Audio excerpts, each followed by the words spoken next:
Assalamualaikum warahmatullahi wabarakatuh. Alhamdulillah, kembali lagi bersama kita di channel Pangeran Cahaya. Saudara-saudaraku yang dirahmati Allah Subhanahu wa Ta'ala, dimanapun Anda berada, selalu dalam senantiasa rahmatnya, dalam hadrah, kemudian diistiqomahkan dalam ikhtiar serta doa yang tiada hentinya. Artinya ikhtiar dengan doa itu adalah tidak ada bekas bagi hamba itu sendiri. Jadi itu semua tetap adalah kekuasaan atau af'al Allah. Namun hamba itu sendiri diberi kuasa, diberi ikhtiar. Artinya hamba itu ya Rasulullah bukan kepada kita-kita. Jadi tidak ada bekas, tetap ikhtiarnya, doanya, kuasanya itu semua kuasa sifat Allah. Kuasanya Rasulullah. Itulah yang disebut la haula wala quwata illa billah. Namun jangan pernah kita menyandarkan semuanya kepada Allah tanpa kita berikhtiar. Jadi kelihatannya syariatnya kita yang berikhtiar, namun hakikatnya yang ikhtiar itu adalah sifat. Sifat itu adalah kelakuan daripada zat. Jadi hakikatnya yang berikhtiar, yang berdoa itu adalah zat itu sendiri. Maka jangan pernah kita menjadi Mu'tazilah, paham Mu'tazilah atau Qadariyah. Jangan merasa kita alim, jangan kita merasa beramal, jangan kita merasa berkuasa, berkehendak dan sebagainya.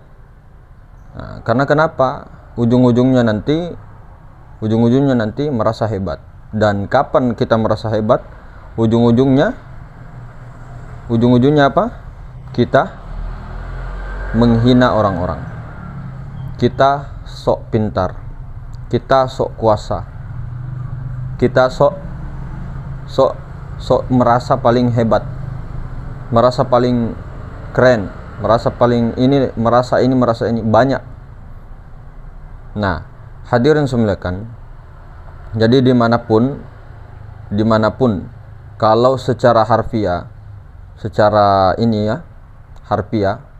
Allah Subhanahu wa Ta'ala mengatakan bahwa wa huwa ma'akum aina ma kuntum, dimanapun kau berada di situ ada aku, atau aku bersamamu. Artinya itu secara harfiah, namun secara hakikatnya adalah istilahnya sifatku, wujudku, adaku, itu hidupku, kuasaku, ilmuku, kehendakku, kemudian penglihatanku, pendengaranku, kalamku, itu ada pada dirimu. Siapa? Itulah Rasulullah. Rasulullah itu adalah nyawa, rasa Allah. Maka disinilah berlaku sifat Allah, nyata, nampak kepada nyawa. Nah, nyawa ini itu adalah sifat Allah. Nyawa ini bukan Allah, tapi sifat Allah. Sifat Allah bukan Allah. Sifat Allah kelakuan juga daripada Allah Ta'ala, tapi bukan Allah. Jadi yang bernama Allah itu adalah zat. Maka arti la ilaha illallah, tidak ada yang ada selain zat. Zat dengan wujudnya, zat dengan sifatnya. Kalau alam semesta itu bukan ada, tapi mumkinul wujud. Bukan wujud, tapi mumkinul wujud. Jadi wujud sangka-sangka. Jadi ada tapi menurut kita ada, tapi menurut Allah tidak ada. Itu wujud sangka-sangka. Artinya khayal. Itu alam semesta, asma itu adalah khayal. Jadi yang ada hanya Allah dengan wujud dirinya. Wujudnya itu apa? Rasulullah. Jangan salah paham. Rasulullah yang mana nih? Yang secara hakikat kita mengatakan yaitu nyawa, yaitu nafas seluruh alam, yaitu roh idofi, wujud idofi, itulah Rasulullah. itu kenyataannya, itu wujudnya. Wujud Allah tidak berbentuk. Perhatikan dulu, jangan kita salah menyalahkan hanya dengan kata-kata nama ya, nama kemudian mengatakan bahwa kita menjisimkan atau kaum mujassimah dan sebagainya. Kita bercermin dulu, kita tabayun dulu. Kan Rasulullah SAW itu mengajarkan kita itu bertabayun. Artinya tabayun dulu, cari tahu dulu benarkah tidakkah. Jadi kalau ingin mengetahui sesuatu, masuk dulu sampai ke akar-akarnya, ikuti dulu sesuatu itu, masuklah ke dalamnya sampai betul-betul tuntas, baru menyimpulkan. Tapi kalau tidak tahu, seperti durian, kelihatannya kalau kita belum makan durian, kelihatannya di luarnya itu berduri, tapi ketika dibelah, dimakan, ternyata ya Allah, ini buah yang paling enak sedunia, durian. Di luarnya kasar, di luarnya berduri, tapi di dalamnya ketika dibongkar itu durian, Masya Allah, dari baunya, dari teksturnya, dari rasanya, dari manisnya, subhanallah. Nah, seperti itu. Jadi wujud Allah itu tidak berbentuk. Wujud Allah itu laisa kamislihi syai'. Fahimna, fahim tuh. Bagus kalau fahim tuh, kalau tidak diam aja. Kita yang diam. Artinya itu selalu ditegaskan ya, wujud Allah itu yang hidup. Yang hidup itu wujud Allah. Wujud Allah itu yang berkuasa, yang berkehendak, yang melihat, yang mendengar. Oh, berarti kamu serupakan Allah. Allah punya telinga. Dengar dulu. Telinga itu beda dengan sama. As-sama itu beda dengan telinga. Sama itu sifatnya, sifat yang qadimnya. Kalau telinga itu sifat baharu, muhaddas, kotor, najis. Oh, Allah maha melihat. Oh, kamu menjisimkan Allah. Allah melihat tanpa mata. Penglihatan, artinya penglihatan mata dengan basor itu berbeda. Oh, Allah berkalam. Kalamnya Allah tidak membutuhkan mulut. Kalamnya Allah itu beda dengan pembicaraan yang keluar dari itu. Artinya mulut dengan kalam itu beda, mata dengan basor itu beda, telinga dengan sama itu beda. Kuasa dengan bentukan tangan ini, kaki berjalan dan sebagainya itu beda. Nah, itu sifat Allah yang kita maksud. Itu paham Ahlussunnah wal Jamaah. Bukan kita mengaku Ahlussunnah. Tapi siapa tokoh-tokoh Ahlussunnah? Imam Asy'ariyah, ya. Siapa lagi? Imam Maturidi, Syekh Abdul Qadir Al-Gilani, Syekh Imam Al-Ghazali dan sebagainya. Itu pelajari semua apa? 20 sifat wajib bagi Allah Ta'ala. Imam Maturidi 13, Imam Asy'ari 20. Nah, maka itu perlu dipahami dulu. Kalau orang mengatakan wujud Allah itu Rasulullah yang mana dulu? Kalau mengatakan Nur Muhammad yang mana? Nah, kalau mengatakan Rasulullah yang syariat atau Rasulullah hakikat? Kalau Rasulullah yang syariat, jelas kita semua tahu, Nabi dan Rasul, ya, itu semuanya makhluk. Malaikat itu makhluk, iblis itu makhluk, Nabi apapun itu makhluk. Nah, apalagi surga pun makhluk, neraka makhluk, aras makhluk. Apalagi? Nah, ketika kita berkaitan dengan sifat Allah yang qadim, nah, itu bukan makhluk. 20 sifat wajib bagi Allah itu makhluk tidak? Dikatakan Tuhan bukan? Itu sifat. Tapi sifat itu untuk apa namanya? Menunjukkan adanya zat. Jadi sifat itu tidak berdiri sendiri. Sifat itu tidak ada bekas. Sifat itu menunjukkan keadaannya zat. Sifat itu berdiri dengan zat, begitu maksudnya. Jadi yang berdiri itu zat, yang ada itu zat, itu maksudnya. Tapi nyata kepada sifat. Jadi wujud Allah itu jangan mengatakan berbentuk.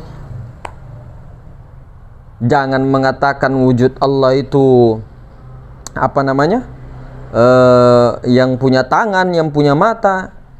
Wujud Allah itu ini, bukan. Ini bukan wujud Allah.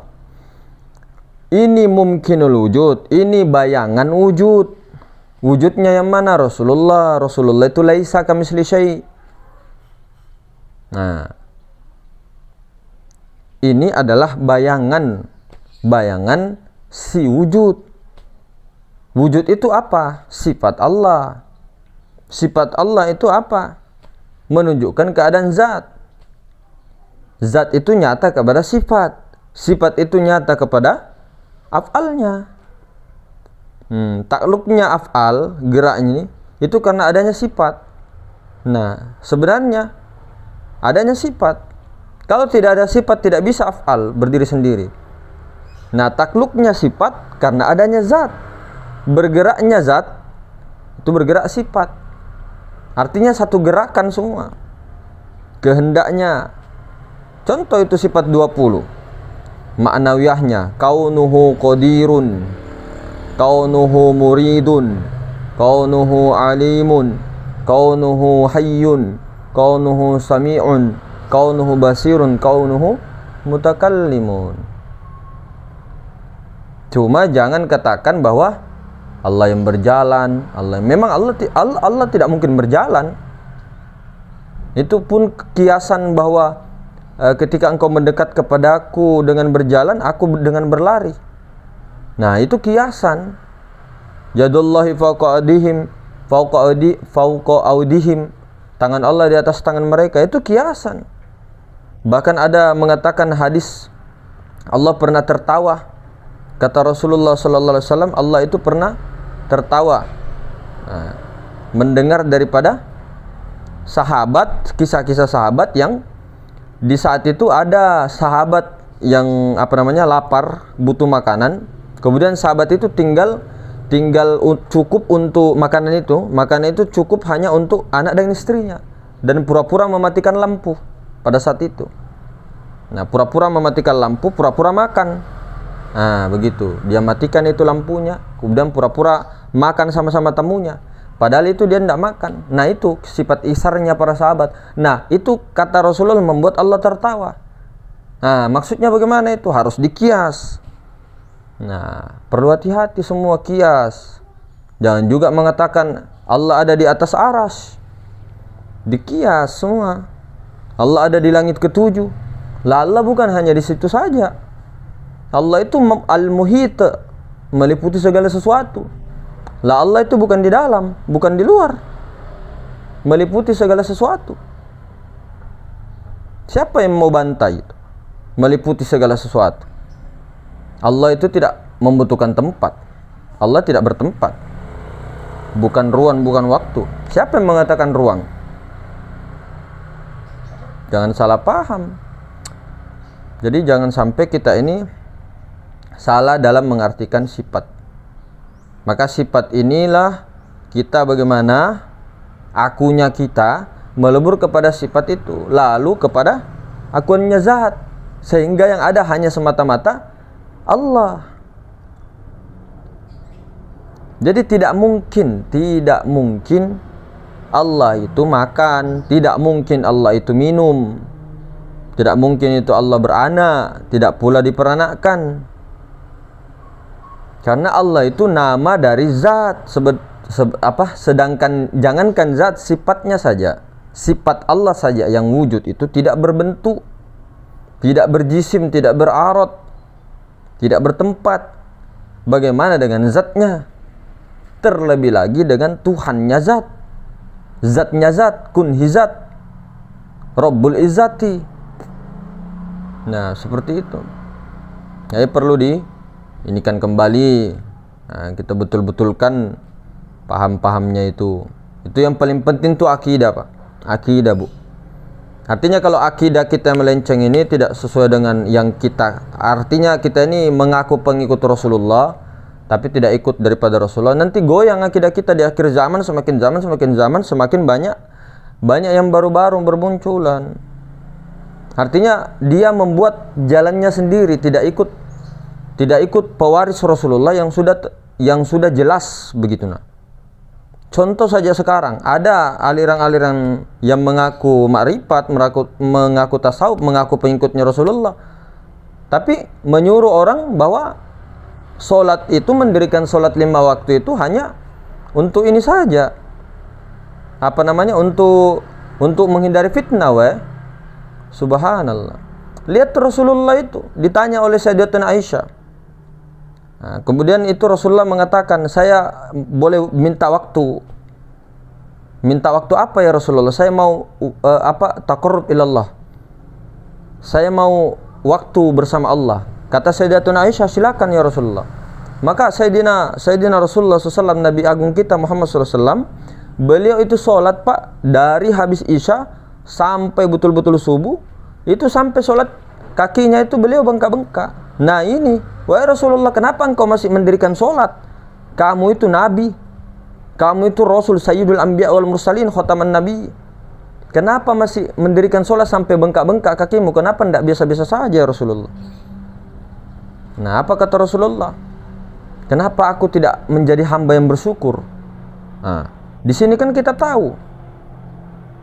Nah, kita tahu jelas-jelas siapa yang kita ikuti. Nah, siapa yang mengaku umatnya Rasulullah? Jadi kalau memang tidak percaya dengan itu, ya silakan, jangan kita rubah-rubah akidah yang sudah ada. Jangan kita ubah-ubah syariat-syariat yang sudah ada, yang sudah diwajibkan oleh Rasul. Diwajibkan Rasul itu maksudnya itu Allah. Artinya Allah yang wajibkan itu melalui Rasulullah, melalui sahabat, kepada tabi'in, kepada tabi'in. Nah itu nah. Nah ini Rasulullah, Nabi kita, Nabi Muhammad SAW, dosanya itu sudah diampuni sebelum, setelah, yang akan datang. Sudah dijamin juga selamat lah kita. Jaminan tidak ada. Jaminan tidak ada, kemudian dosa belum tentu diampuni.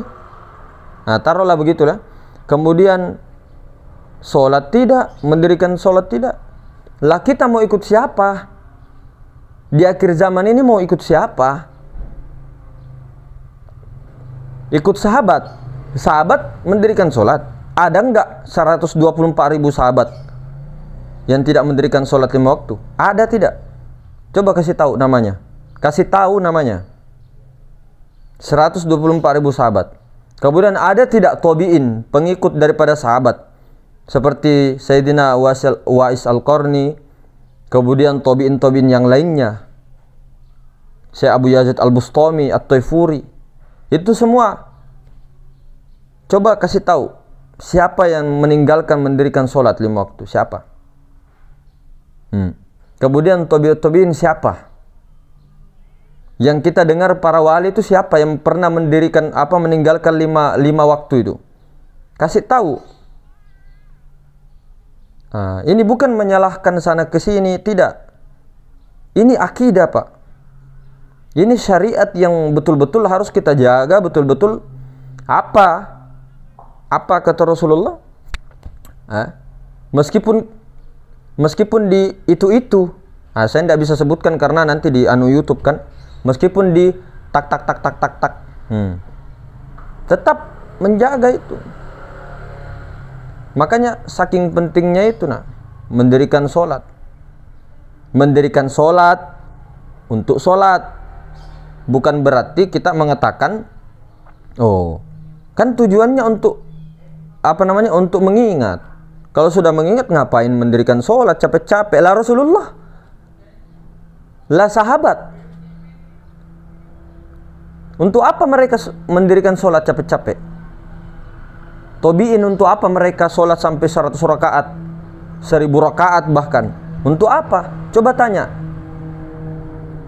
Untuk apa tobiin para wali itu masih mendirikan sholat? Padahal mereka sudah punya karomah. Dipegang emas, kalau mau jadi emas, apa dipegang batu kalau mau jadi emas? Bisa. Lah kita bisanya apa? Ngibul. Mengaku-ngaku ajaran-ajaran ma'rifat Rasul, mengaku ilmu tasawuf, mengaku ilmu tarekat, tapi mengatakan yang tidak-tidak. Mengatakan Rasulullah itu dulu begini-begini, astagfirullah. Hebat kali kita. Nah, ini secara ke diri saja ya, karena ini tidak bisa kita mengatakan juga bahwa semua benar. Masa mau dibenarkan yang melampaui batas? Nah, ini secara syariat ini sesuai dengan tugas masing-masing. Nah, jadi kalau kita ya, semisalnya kalau kita diserang, Indonesia diserang, apakah kita membiarkan penjajah? Oh, tidak. Apakah ada yang menghina Nabi Agung Muhammad SAW tinggal diam? Oh, tidak. Tidak boleh begitu. Artinya setidaknya amar ma'ruf nahi mungkar itu setidaknya dengan lisan atau dengan hati. Bencilah perbuatan buruk itu. Tapi tetap dengan tauhidul af'al. Artinya ini untuk kita saja, kita cerminan deh. Cerminan. Kalau memang mau sekalian bilang tidak perlu sholat dan sebagainya, mendirikan sholat, jangan mengaku pengikut Rasulullah, karena ini yang membuat fitnah umat Islam. Ini yang membuat fitnah. Artinya yang telah ditentukan, yang telah jelas dari dulu sampai sekarang, umat sekarang terpecah jadi ragu. Akhirnya yang orang syariat bertengkar dengan hakikat, orang hakikat bertengkar dengan syariat, masing-masing mengaku ahlussunnah, masing-masing mengatakan ini benar, ini salah. Akhirnya bentur, ditambah lagi di NKRI suku sama suku, agama dengan agama lain dibenturkan. Di mana toleransi? Toleransinya mana? Tidak jadi masalah mau Nasrani kah, mau Hindu kah, mau Buddha, kita bersaudara dari dulu. Di Sulawesi juga ada Toraja. Toraja kita saudara, Minahasa saudara juga. Apalagi di Poso juga, di Ambon juga kita saudara semua, di Kupang banyak. Kita saudara juga, tidak pernah kita itu menyinggung-nyinggung masalah ini, masalah itu. Apalagi ini kita sesama mengaku pengikut Rasulullah, mengadu domba. Oh, Al-Quran itu masuknya tidak begitu. Ini untuk diri ya, untuk diri kita sendiri. Al-Quran itu kalau mau mentafsir bukan hanya satu ilmu. Artinya satu ilmu dengan bermodalkan ilmu laduni atau ilmu sir, ilmu nubuah yang kita miliki. Oh, tidak begitu. Itu nanti jadinya nafsu. Tidak hanya satu, kan ada 15 bidang ilmu, termasuk ilmu nahwu, ilmu lugo, ilmu sorob, ilmu badi, ilmu bayan, ilmu manti, ilmu balago, ilmu laduni, ilmu wahbi, ilmu nubuah itu termasuk. Nah, kita baru bermodalkan bahasa Arab, kemudian terjemahan Menteri Agama, terjemahan Kemenak, kemudian kita berani mentafsirkan itu. Nah, lebih-lebih parahnya tidak melihat Kemenak, tidak tahu bahasa Arab, tidak tahu nahwu sorob, dia hanya bermodalkan masuknya ini. Itu namanya nafsu. Makanya kenapa ulama-ulama dulu, bahkan para wali tetap mengatakan menurut ulama ini, menurut ulama itu. Karena kita bukan kapasitas mujtahid. Nah, ketika seperti ini, apa bedanya dengan paham sebelah yang mengatakan bahwa langsung ke Allah dan Rasulnya, tidak perlu punya guru, belajar sendiri? Akhirnya apa? Membuat fitnah di mana-mana. Dengan beginilah kacau. Nah, ini secara syariat saja, saudara. Kita tidak begini deh. Kita banyak-banyaki persatuan. Banyak-banyaki persatuan. Artinya begini, kalau memang kita benci dengan saudara-saudara, jangan bawa-bawa itu. Jangan bawa-bawa suku, jangan bawa-bawa agama, jangan bawa-bawa ini. Pribadi saja. Padahal siapa yang dibenci, siapa yang membenci sebenarnya? Harusnya tahu, kalau sudah belajar tauhid, sudah belajar ma'rifat kan. Nah, gaungkan terus persatuan. Kalau tidak senang dengan Nabi Muhammad SAW, jangan menyusup, ya, jangan menyusup, hei kamu, hei aku, hei kamu, hei aku, jangan menyusup untuk merusak akidah. Senang-senang aja di situ nuhongkang kaki di rumahmu, tidak ada yang ganggu. Ini secara syariat. Jadi tetap hati-hati. Yang namanya yang mau amalkan 4 kan, syariat, thariqah, hakikat, ma'rifat tuh, pegang itu baik-baik 4 itu. Jangan setengah-setengah, jangan satu-satu. 4-4-nya dipegang. Kalau syariat mengatakan sholat wajib, ya sudah wajib. Jangan bilang, oh itu syariat saja, hakikatnya beda lagi. Oh, tidak begitu. Dua-duanya itu tidak bertentangan. Hakikat dengan syariat memang beda. Beda jauh antara langit dan bumi. Tapi itu tidak pernah bertentangan, bos. Tidak pernah. Tidak bisa Allah membuat suatu hukum hakikat dengan syariat bertentangan.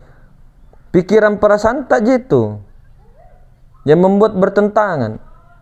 Coba orang-orang yang ahli di bidangnya itu, artinya secara syariat, pasti dia bisa itu. Dia bisa satukan itu syariat dengan hakikat. Dia bisa satukan itu antara air tawar dengan air asin. Jadi jangki begitu. Nah. Itu maksudnya kalau jangan setengah-setengah gitu. Kalau mengaku pengikutnya Rasulullah, syariat, thariqah, hakikat, ma'rifat. Jangan cuma hakikat saja, jadi zindik nantinya. Baru teriak-teriak. Teriak-teriaknya begini, mencaci ulama-ulama syariat, mencaci ulama-ulama tarekat. Nah, ulama-ulama syariat yang penyusup juga, yang mengaku ulama, tapi orang sutut dajjal, menzindik-zindikan ilmu tasawuf, ilmu hakikat, ilmu ma'rifat sesat, ilmu tarekat, la ilaha illallah, la ilaha illallah itu sesat, bid'ah, tidak pernah diajarkan oleh Rasulullah. Nah, ini yang perlu diwaspadai, saudara. Jadi ini tolak ukur kita begini. Nah, pilih mazhab 1, mazhab Imam Syafi'i kita di Indonesia. Akidah ambil Ahlus Sunnah wal Jamaah. 20 sifat itu dipegang baik-baik. Nah, kemudian apalagi tarekat apa yang diambil. Sudah itu, jangan terlalu terpukau dengan orang yang pintar. Artinya secara syariatnya pandai bercerita dan sebagainya. Banyak orang pandai bercerita tapi tidak pandai untuk mendekatkan kita kepada Tuhan, kepada Allah Subhanahu wa taala, mengenalkan betul-betul prakteknya, tajallinya, betul-betul kenal. Ada juga yang mengaku kenal tapi tidak jelas, mengaku kenal tapi menghina utusan-utusan Allah, terutama Nabi kita ini yang sering dianukan orang-orang hakikat zindik. Terutama Nabi kita ini maksudnya bukan merasa kita punya Nabi, tidak. Artinya Nabi yang terakhir ini adalah Nabi Muhammad SAW, adalah utusan Allah. Ini Nabi semua umat manusia seluruh dunia, apapun keyakinannya, apapun apanya itu, ini semua umatnya Nabi Muhammad. Nah, begitu. Jadi hadirin semulakan Allah Subhanahu wa taala, sekali layar terkembang, pantang biduk surut ke pantai. Lanjutkan 4-4-nya, pakai semua. Kalau pakai baju ya pakai celana. Pakai sepatu, pakai topi kah atau apa. 4-4-nya dipakai. Jangan setengah-setengah, jangan baju dipakai, celana tidak dipakai. Celana dipakai, baju tidak dipakai. Kayak orang sinting. Nah, jadi begitu ya. Ini mohon maaf sambil bercanda tapi serius juga. Artinya tetap dalam koridor lah. Nah, begitu saja. Nah, secara syariat tetap ada hak, ada batil. Secara hakikat tidak usah ditanya lah. Ilmu hakikat itu tidak boleh terlalu dikeluarkan. Di dalam saja. Semua hafal Allah. Yang bicara ini siapa? Kalau mau kita bilang kan, tapi tidak boleh bilang begitu. Kalau ilmu hakikat dikeluarkan itu najis, batal, kecuali belajar. Karena kenapa? Darah itu atau kotoran itu ketika di dalam tidak najis, tapi ketika dia keluar, dia keluar bersimbah, batal, najis dia. Jijik orang lihat. Kotoran pun begitu ketika masih di dalam. Sama dengan secantik-cantiknya, segagah-gagahnya seseorang, seputih-putihnya, setampan-tampannya dia, tapi masih dibungkus dengan kulit, masih tampan. Tapi coba kita inikan, kupas kulitnya, keluar darah semua usus, setampan-tampanmu itu pasti jijik orang lihatnya. Jijik betulan. Nah itu maksudnya aib. Haid juga begitu, darah haid. Nah itu diibaratkan darah haid. Ilmu hakikat itu tidak boleh keluar. Kalau keluar, bahaya. Jadi mungkin begitu saudara-saudara, tuan-tuan, tetap dalam syariat, thariqah, hakikat, ma'rifat. Mungkin begitu. Assalamualaikum warahmatullahi wabarakatuh.